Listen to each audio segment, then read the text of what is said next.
The Science of Magic with Gwilda Wiyaka is largely an opinion talk show. All opinions, comments, or statements of fact expressed by Gwilda Wiyaka's guests are strictly their own and are not to be construed as those of the Science of Magic or endorsed in any manner by Gwilda Wiyaka, rel-mar Media Company, its affiliated networks, stations, or employees.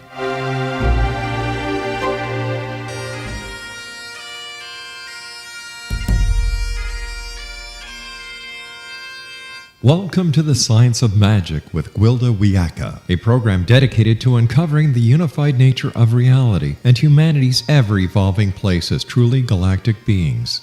For more information on the Science of Magic with Gwilda Wiyaka, visit us online at www.thescienceofmagic.net.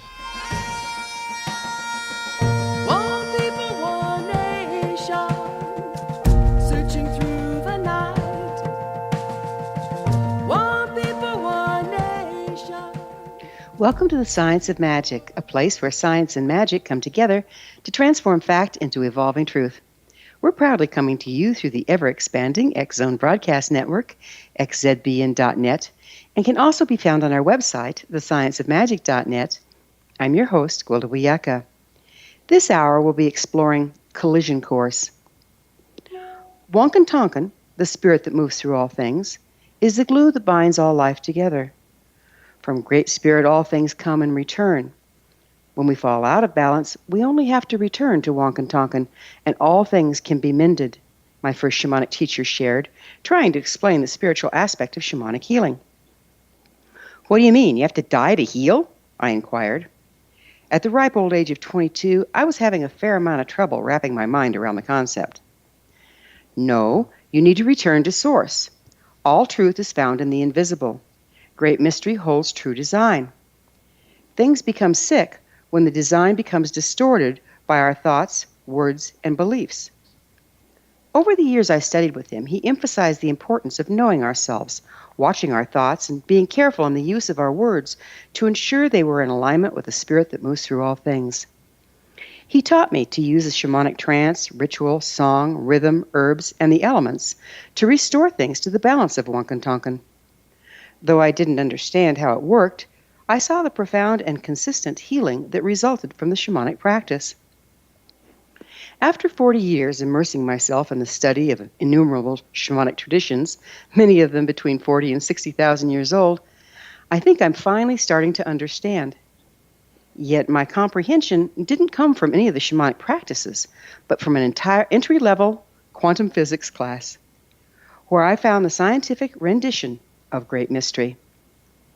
Thinking about it now, it was inevitable that science and magic come together, as they're both on an unrelenting search for the truth of life.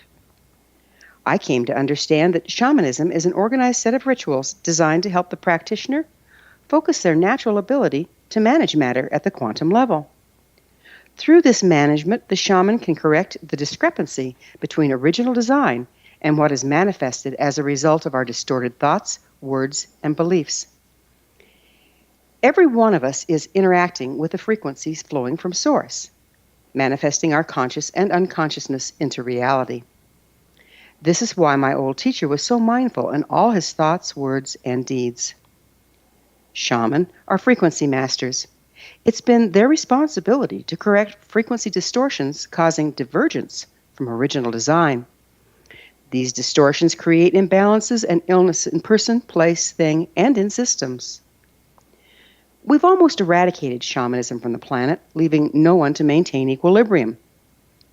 The result? Gross imbalances causing physical illness, corrupt systems, terrorism, war, and environmental crises. All of our great teachers have been trying to tell us this one simple truth about life. We manifest reality. All religions were originally set into place to offer guidelines for responsibly wielding our natural power to create.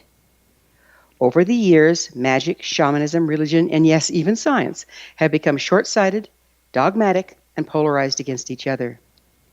Yet at the base of every religion is an esoteric practice. Every esoteric practice is designed to consciously work at the quantum level of life to affect outcome. Science is dedicated to the study of how life works and how to work life. Science and mysticism are on a collision course with a truth that may very well save us all. Our guest this hour is author and theoretical quantum physicist Dr. Amit Goswami. He's a retired full professor from the University of Oregon's Department of Physics. He appeared in the film What the Bleep Do We Know? And its sequel, Down the Rabbit Hole, as well as the documentaries Dalai Lama Renaissance and the award-winning The Quantum Activist. Dr. Goswami is a pioneer of the new paradigm of science called Science Within Consciousness. After this break, I'll introduce Dr. Goswami, and together we'll explore the ancient practice of shamanism, quantum physics, and the science within consciousness. So don't go away. You're listening to The Science of Magic, thescienceofmagic.net.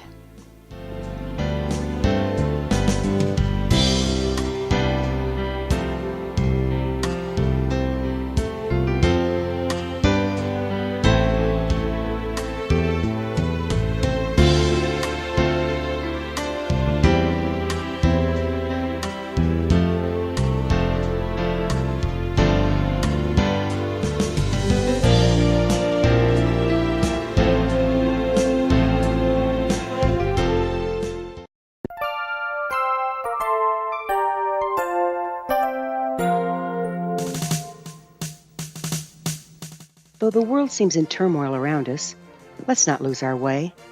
The stars still shine down, blessing us with their light.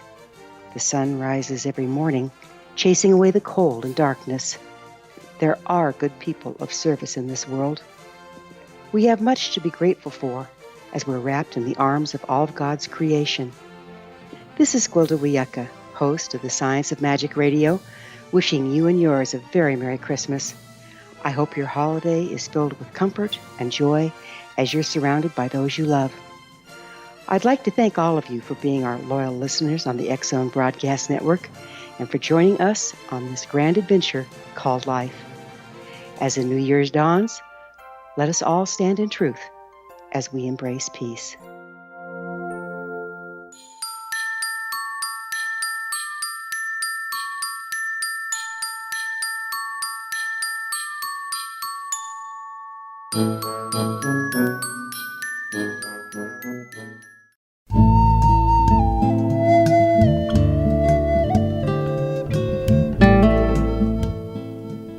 Welcome back. This is The Science of Magic, dedicated to unification and evolution of consciousness.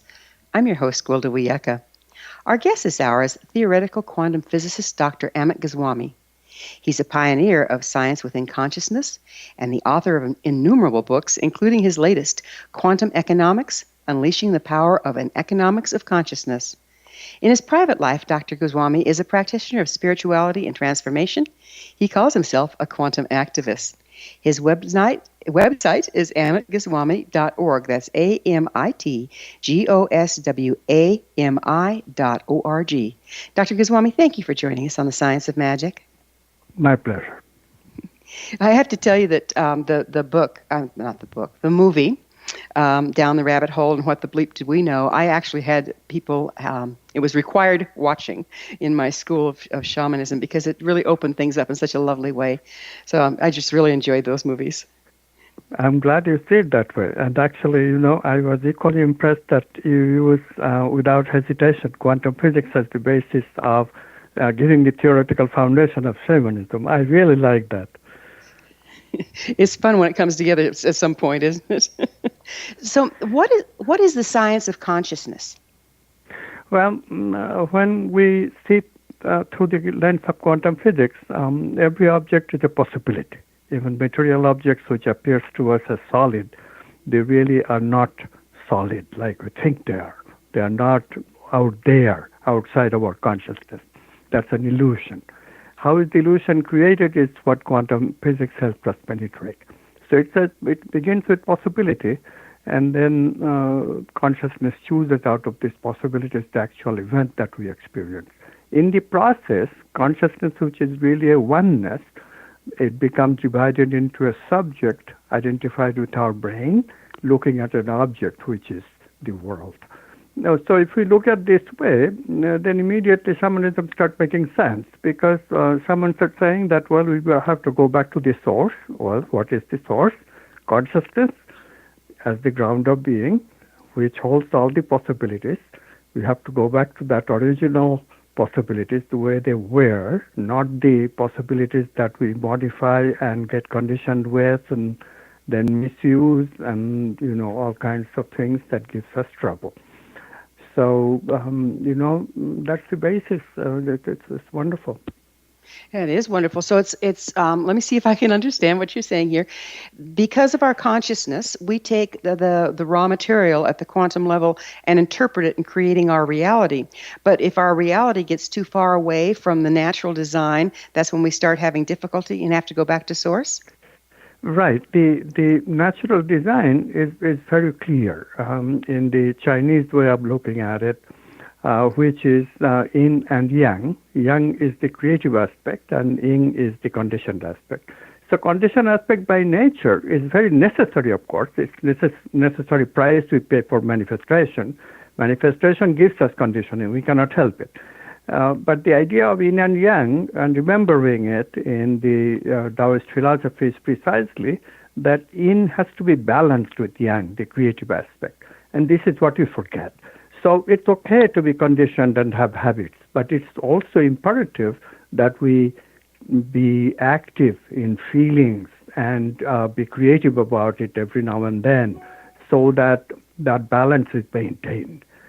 Otherwise, we lose touch with the original. So long as we are in touch with the original source, the original blueprints, then the organ can function properly. But when we lose touch, when we are always using the conditioning and then our interpretation of conditioning, mental interpretation, which is worse, as you know, mind is a mischief maker. So, that's when we really start getting sick. So we're talking about getting physically sick, mentally sick, emotionally sick, and spiritually sick, aren't we? Yes, all of the above. Yes, absolutely. Yeah. And so the yin and the yang is kind of like a masculine and feminine, positive and negative aspects? We could put it that way. I don't like to like it to be identified with male and female so much because that's a little more complex. I think that somebody made it that way and it has been popular, I know, but we should move away from identifying with male and female because, these are creative and conditioning is present in the male also as well as in the female as we experience maleness and femaleness. That probably was invented at a time when women were subjugated, and naturally then people looked at women as passive and therefore always conditioned, not able to handle creativity. And male look at us, peacock-like, and so we are the one who will be creative. I think we should give that up. It's not male-female, but it is indeed the passive and active component, and it is indeed the conditioned and creative component. And without a balance of the two, we can't create, can we? That's right. Without the balance, we do not function very well. Like if you have too much creativity, that doesn't work either. One has to understand. There really has to be a balance. So what's the connection between spirituality, consciousness, and quantum physics? Okay, so spirituality is a higher notch. Now this is what we just talked about. Vital energy is the vital part of life. That's, of course, very essential, and that's how we feel about things. And then there is another facility that we are very much aware of. We already have mentioned it. That's the ability to think. Now, beyond this is an ability which is more directly speaks to the qualities of consciousness itself, much more close. And those abilities come to us through intuition. Now we are getting closer. And so by the time that we live and be aware, like the shamans, the actual shamans who can guide us, they are not guided by either feeling or thinking. They are guided by their intuitions. Intuitions is how creativity comes to us. And so shamans know how to follow that up with the creative process. And that's why they're so effective in helping us to heal, helping us to reach the spiritual dimensions, even, Vision Quest and all that. It's a beautiful program. Vision Quest is a very quantum program. So the ability to intuit or use our intuition, does that get us closer to the way life is working so that we can pick our sweet spot in it? Are we intuiting the way life is flowing and finding our place within it? Yeah, I would like the way that you used, you really have some beautiful lines in your preamble. You said how life works and how to work life. So how life works is the in part of things. In the beginning, it's all good. But how to work life is where we have to fit in creativity. And the more we align with the intuitive part, the more creative we become. And it becomes a flow to maintain the balance between the two aspects of things. So, that is the whole spiritual path. Spirituality enables us to, with the know-how, which becomes more and more a natural way of living. I call it quantum living. Quantum living is living creatively with what is possible and constantly stretch ourselves to greater and greater potentialities to manifest in our life. In other words, life is not designed to be a static condition. Life is not that way. Life is different. That's the state of the non-living, always the same. But the state of the living, the difference is how to work life is to realize that it's an infinite life. It has to evolve, and that evolution is part of life. It has to evolve in the same life. It has to evolve also as a totality of life. So anytime we lock down on belief systems or ways of being in the world, we're stopped and everything else is moving. That starts to build a lot of friction. How do you think we see that manifesting in the world right now? Well, the problem is, of course, the bulk of the world becomes very attached to conditioning. And of course, right now we see this in politics mostly, in America, this has been a huge concern of many people, including me. I'm not excluding me from, we really have a sort of a Trump phobia. So it manifesting itself as the polarization of the two views, the old religious worldview based on Christianity, fundamentalist Christianity, and the worldview of scientific materialism, and neither of them are complete. So when you have incomplete worldviews, belief systems running people, then obviously every system will go awry, and this is what is happening. How to get out of it? We have to integrate the two. But the thing is that the media is so focused on the immediate concerns that they never think that the worldview mistake is what is driving all these problems that we are having. Nobody talks about worldview because everybody has the belief that people are too stupid to understand the word worldview or the fact that their concepts guide their life. But people are not stupid. The thing is that, popularity of Bernie Sanders already proved that people are quite smart, especially young people, so we should pay more respect. And these commentators on television should all be thrown out, and young people should be hired instead, and they should guide the programs. I think that would be a good recipe. A good blessing there. So are you saying that we are actually manifesting out of our worldview, and we have to be more aware of it? Yes, we have to be aware that the worldview is incorrect, worldview is incomplete, and unless we integrate the two worldviews, we obviously cannot even communicate, cannot even talk, cannot even settle on what we should do. So everybody is mistaken. It is wrong to take our frustrations out on just one guy. Who created Trump? We did. It's not us versus them. We created Trump. We created these problems of economy that we are having. We created the health crisis. We created the environmental crisis, even that. Well, who started it? It's scientific materialism, overemphasis on material goods and overemphasis on consumption. Without consumption, we cannot have an economy, scientific materialists declared about 50 years ago. And that's how we started this forever expanding economy. Who says it has to be that way? Why can't we have reduction? We can certainly reduce from the tremendous standard of living that we have built, which cannot possibly be sustained throughout the world. So, these are questions that everybody asks, but people are resigned that no, there are no answers, so we just make noise and that's it. I like that. Just make noise and then that's it. We are very nearsighted, aren't we, by just buying into the common denominator belief system and seeing no other options? Yes, exactly.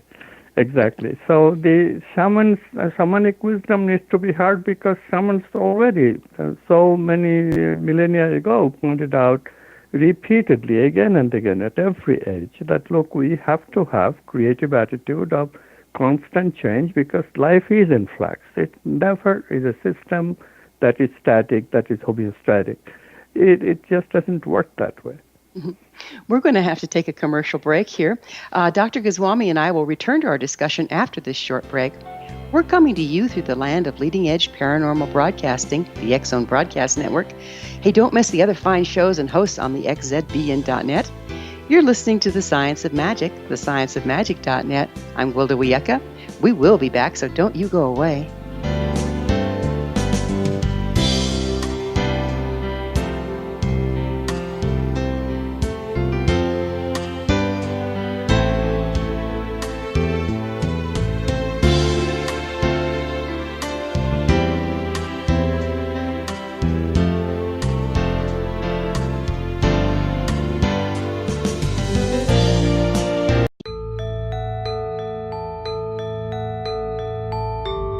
Hi, I'm Gwilda Wiyaka. Did you know that shamanism has been around for 50,000 years and practiced by all indigenous cultures?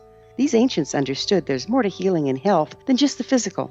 All four levels, physical, emotional, mental, and spiritual, must be addressed in order for us to enjoy healthy, abundant lives. To find quality shamanic healing you can trust, you need look no further than Path Home Long-Distance Shamanic Healing Program. All Path Home practitioners have been trained and certified through Path Home Shamanic Art School, a Colorado State occupational school, and are handpicked, personally trained by me, Gwilda Wiyaka, to uphold the excellence of Path Home's long-distance program. Live abundantly.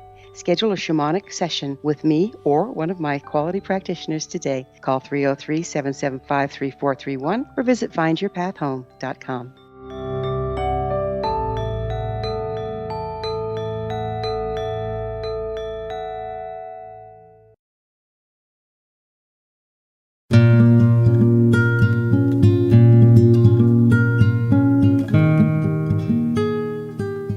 Welcome back, folks. This is The Science of Magic, a place where magic and science come together to promote enlightenment. I'm your host, Gwilda Wiyaka.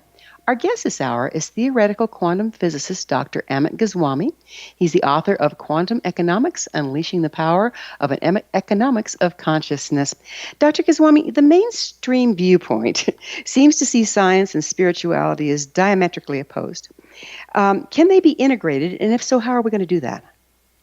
Well, it has already been integrated. The clues are everywhere. The science of integration has been developed in the past 2 decades. It works, and so many applications are already being made. So paradigm is already shifting. The challenge is to shift the worldview. Now, I should go back a little because it may not be so obvious to, of course, it's not obvious. It's obvious to you. But the thing is that in 1982, an experiment was done which conclusively proved that there is 2 domains of reality, not one, like scientists assume.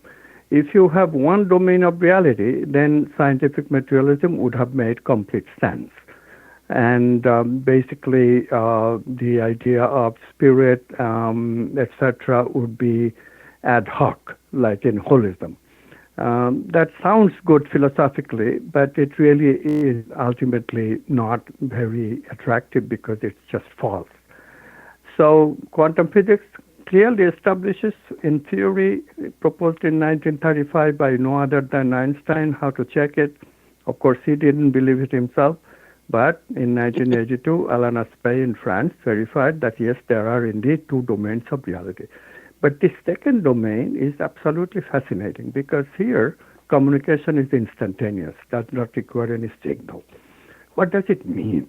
Now, if you have a closed mind, you don't see the meaning immediately. But if you start examining what it means to have signal-less communication, at once communication, it means that there is oneness in this domain. There is no separateness between anything. All things are interconnected instantly, which means that all things are just that one thing. And what is that one thing? Well, mystics told us long time ago, 3,000 years ago. Shamans told us for thousands of years, even longer than 3,000 years. Nobody knows how old the shamanism is. So, we have known this oneness forever and ever. And this oneness is the bridge between science and spirituality. If you base science on the oneness, then the two are integrated from the get-go. There is no division. There is no reason to think of any division. Then the problem becomes the opposite, how the one becomes many. So what I have done and others have done of my ilk is, for the last 2 decades, is to develop a paradigm where we explain how the one becomes many, taking away that one objection that materialists have always raised against the spiritual tradition or shamanistic traditions. But now that problem has been solved in the last 2 decades. So that is why now we can talk about worldview change, because we know that the new paradigm of science works. It's already being applied, finding new medicines for a new age, new systems of health, or I should say revitalizing old systems too. And shamanic system is one of them. Ayurveda, Chinese medicine, these things are now legitimate, scientific. But in addition, we have developed mind-body healing techniques, quantum healing techniques, which are completely new, which we didn't know before. So in this way, the new paradigm is already in the way.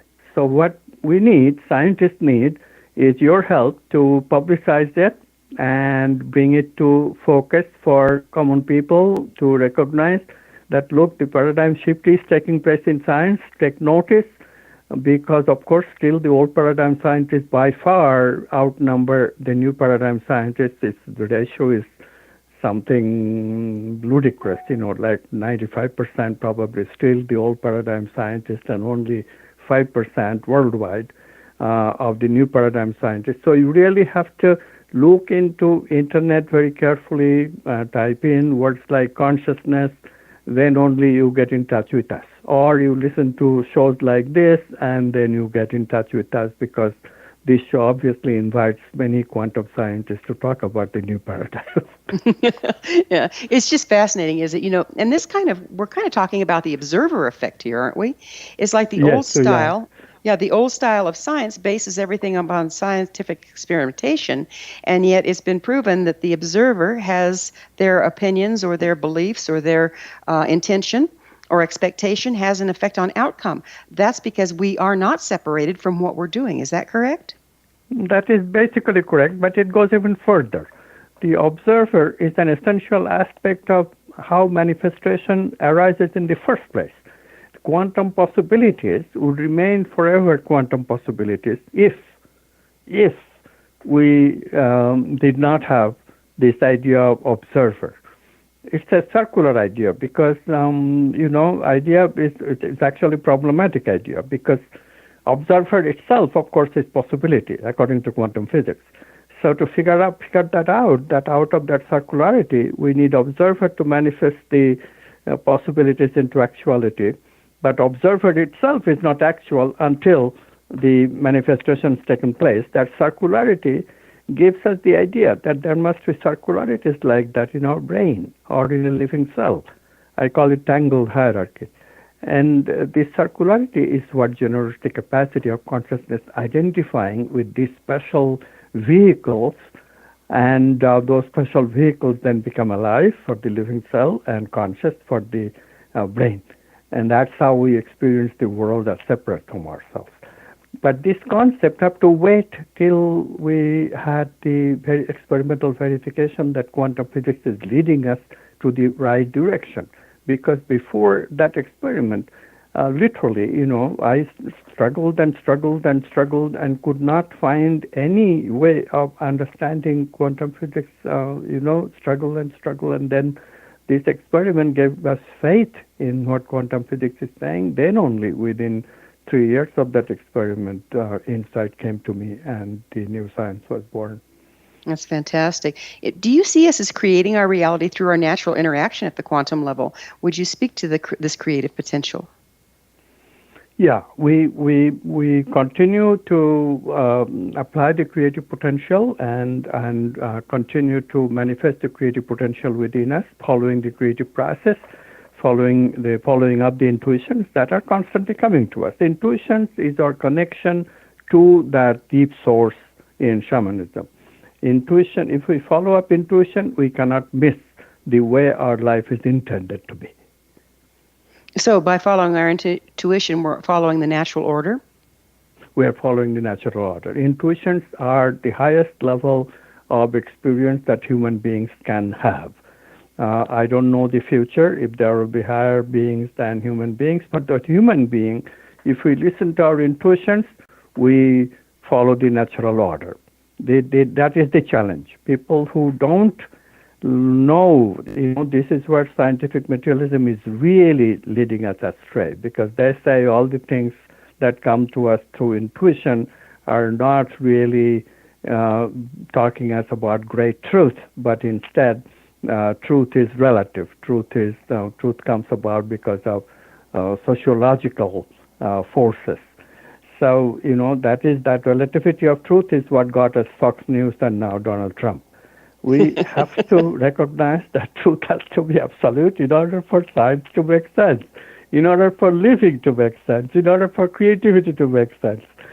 So, these archetypes of intuition, they have to come back in our society, they have to come back in our lives, and we have to allow to live life with these intuitions.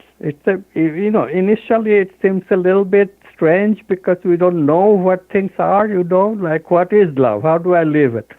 But our spiritual teachers have given us some good hints. Begin there. Like Jesus has beautiful ideas. Love your neighbor. It starts very simply. Love your neighbor. You want to investigate the archetype of love? Start with loving your neighbor. Or even better, I says love your romantic lover. That's the beginning. At 16, we all have these romantic feelings, and we can learn to love right there. Okay, but love your neighbor is good too. But then Jesus takes you to advanced schooling. Advanced schooling says, love your enemy. Well, okay, so now the training for Americans is, okay, how do I object to Trump's every action and still love him, not separate him, not separate like he is them, he is demon. No, not like that. He is us. We created him. But still, we have to at once oppose him and still love him, not demonize him. So in that way, that is the practice. We have been given, Americans, all liberals included, have been given the task of learning to love in the next 4 years. If we don't, we will be in peril because we will have created a division which God knows what that will lead to. Trump, if he gets agitated, he may very well push the nuclear button. Think about that one. It's so important that we come together, and the only way we can come together is through loving everything. Is that pretty much what you're saying? Well, yeah, and you see the challenge of that. I mean, loving everything is the ultimate challenge, right? Because nothing is separate from us. So we create everything. So the trick is that to be able to differentiate between loving and at the same time not get carried away, to identify the person with what the person is saying, what the person is doing. Those things we can oppose. Loving does not mean that I approve what you are saying or approve what you are doing, but I can oppose what you are doing and what you are saying and still love you, because your essence is the same as my essence. And that's the difficult part of learning to love. Learning to love is to allow you to maintain your difference from me and still love. Actually, President Obama did a pretty good job in his farewell address, trying to point this out. It is very difficult to recognize, but the basis of democracy is this idea that how do we handle people who absolutely do not agree with anything that we value and still maintain the respect for them. Why do we respect them? Because they are us. They are not separate. That's so difficult for a lot of us to wrap our heads around, is that there is no separation, and it all comes back to that, doesn't it? Yes, it comes back to that. And this is why shamans remind us constantly, go back to the source, go back to the source. source, in the source, we are all the same, all united. And when we see that, then the question becomes, why is the unity expressing itself in such different ways today? What we need when different things collide with each other, creating a crisis that makes room for new creativity. And when we recognize, like the Chinese meaning of the word crisis is an ideogram which gives you both danger and opportunity. You have to see the creative opportunity in this situation. Everywhere we need creativity, creative thinking. This is why your show is so appropriate. It's like creativity is the magic we have to create again. We're going to have to pick up with creativity and magic on the other side of another break. Dr. Goswami and I will be back shortly. You're listening to The Science of Magic, thescienceofmagic.net, the place where altruistic professionals of science and the esoteric create common ground for the betterment of our world. We're brought to you by the leader in paranormal, spirituality, and alternative health programming, the X-Zone Broadcast Network, xzbn.net.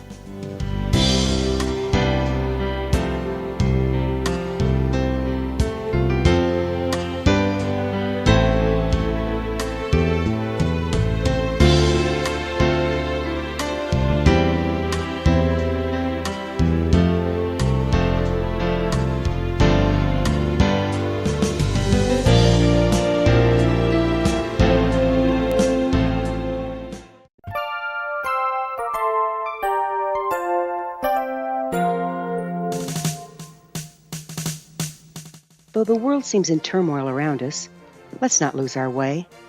The stars still shine down, blessing us with their light. The sun rises every morning, chasing away the cold and darkness. There are good people of service in this world. We have much to be grateful for as we're wrapped in the arms of all of God's creation. This is Gwilda Wiyaka, host of the Science of Magic Radio, wishing you and yours a very Merry Christmas. I hope your holiday is filled with comfort and joy as you're surrounded by those you love. I'd like to thank all of you for being our loyal listeners on the X-Zone Broadcast Network and for joining us on this grand adventure called life. As the New Year's dawns, let us all stand in truth as we embrace peace.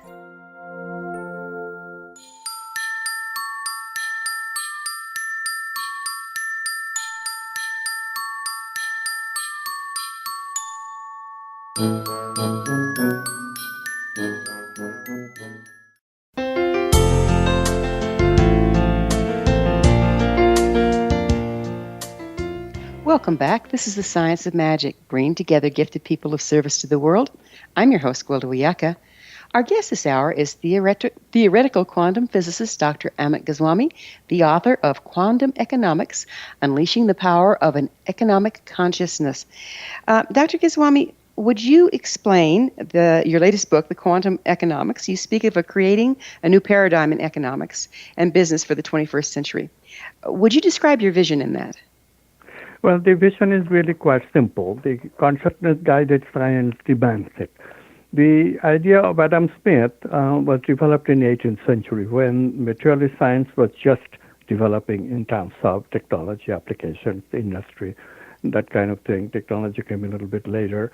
The word is used now, but industry, let's say that way, the railroads and engines and eventually automobiles, and of course those are the big things, and all kinds of industrial development that changed our life, electricity. So we have become very used to this endowed technology. Everybody has a cell phone, and that's a good thing. But we also have become very wasteful. And of course the material goods, material consumption, material production, this kind of thing is running out of fundamental problem with how much energy do we have in terms of the fossil fuel reserve that Earth has provided us. We had a lot, but in the past couple of centuries, we have really been exhausting them very fast. And also we are polluting the world. So something called global climate change has taken place. The effects are everywhere. So the solution everybody talks about, and you can even see it in hotels, good thing. And solution is the definition of 3 new R's, Our first R is recycle, second R is reuse. Those things are relatively easy to do, and people are doing that. But the third R is reduce. And this one is very tough because people refuse to reduce. They don't want to reduce their standard of living. Now, could we make them reduced by force? For example, in autocratic countries like China, could they do it? Well, they try, but they can't because, coercive actions, people just won't listen. So how to reduce? So here is the idea of transformation that spiritual traditions are talking about and struggling about comes in. And people have been trying to transform in order to be able to reduce, and that is going on also for millennia. But it hasn't worked. It is very tough to transform. So the idea of quantum economics is very simple. How Abraham Maslow, the great psychologist, pointed it out in the 1960s, that we have a hierarchy of needs.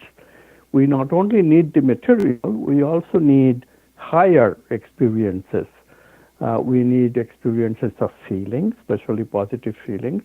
We need experiences of high thinking. Printing press made a huge difference in our civilization because we were able to share our thinking with others. And we also need, as we talked earlier, the intuitions to guide our life. These are higher needs. And Maslow made a very important point that if our lower needs are satisfied, we are no longer struggling with survival, then our need for higher things of life, higher pursuits of happiness open up, and we should satisfy them. And then Maslow made a very important psychological observation. He said, the more we satisfy these higher needs, our need for the lower stuff, survival stuff, reduces. And that's the key to reduction. This reduce is not a magical thing, or maybe it is in the sense that you talk about magic, but it's all scientific. If we start transforming by consuming these higher needs, you see, we are consuming. But we have to first understand, because this consumption is a bit subtle. Material consumption comes easily. Nobody has to be taught how to have sex. Nobody has to taught how to eat. So those consumptions are easy. But in order to consume good feelings like love, as we were discussing earlier, you have to be taught. And that's the problem.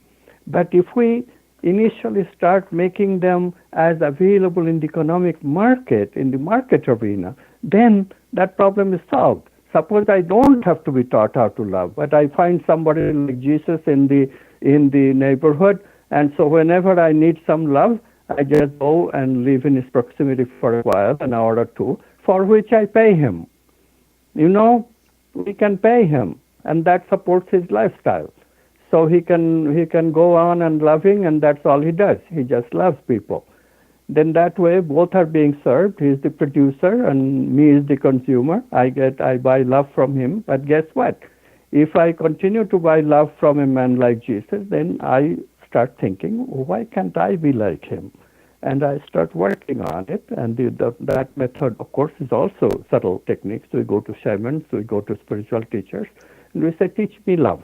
But now I'm motivated, so I learn to transform. So this way, there will be a new definition of what a consumer is, new definition of what a producer is, and we'll have a subtle economy. And that subtle economy, I have been able to show, now solves all the problems we have with economics today, like the ups and downs, boom and bust that we suffer from. Our guest this hour is theoretical quantum physicist Dr. Amit Goswami. He's the author of Quantum Economics, Unleashing the Power of Economics of Consciousness. His website is amitgoswami.org. That's amitgoswami.org. So why do you think this new paradigm is possible at this particular time in history? Well, the crisis is very clear, isn't it? I mean, if we look, it comes in both ways, right? If we go on depending on material goods, all these things, all these temporary solutions that have been suggested, they are only measures to satisfy our intellect. But you know what? It really does not solve the problem. Like carbon tax, it's a good idea. I support it. But this is not ultimately the answer. People have to reduce. Otherwise, we will suffer more and more. Oregon, Eugene, where I live, where I'm speaking to you from, was a lovely place to in the winter because it never snowed. But now we already have 3 bouts of snow. It is too much. I know. I'm sorry that I'm here, not in a warmer place. So like that, everybody is suffering. Californians are having constant droughts, and weather has just changed in different places, and it's not on the good side. So very soon it will show up in affecting our agriculture, and things will really be bad. And this is what the nature of crisis is. Crisis points us to urgency, and we need the urgency to really think of radical solutions. Everybody talks about changing capitalism, but they don't know how. So this book points out that this is the natural course where capitalism has to go, because Adam Smith's idea was based on only material experience. But we have 4 types of experience, in fact 5, because the experience of the source, the wholeness, that is also part of our very elevated experience. And we can have these experiences as economic commodities. This is the part we have missed before. But economics required measurable commodities, and the measurement part was lacking. But now we can measure the energies of life, vital energies. We can measure mental energies that we call thought. And this measurement ability is what changing things, and that's what making these commodities part of economic market arena, because without measurement we cannot buy and sell them. If you spend an hour with me getting love, but you need some measurement to guarantee that, yes, you got love.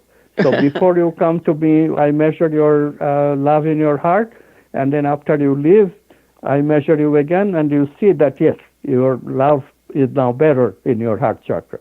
And that will give you the satisfaction that, yes, you have bought something which can be measured. It seems like biofeedback helps us a lot in this way, too. It's like I worked with a lot of biofeedback experts, and we could actually see the results of what I was doing shamanically, and that really helped me get confidence and figure out what worked better and what didn't work as well. That's what you're saying about measurement and our ability to get feedback. This is what I'm saying.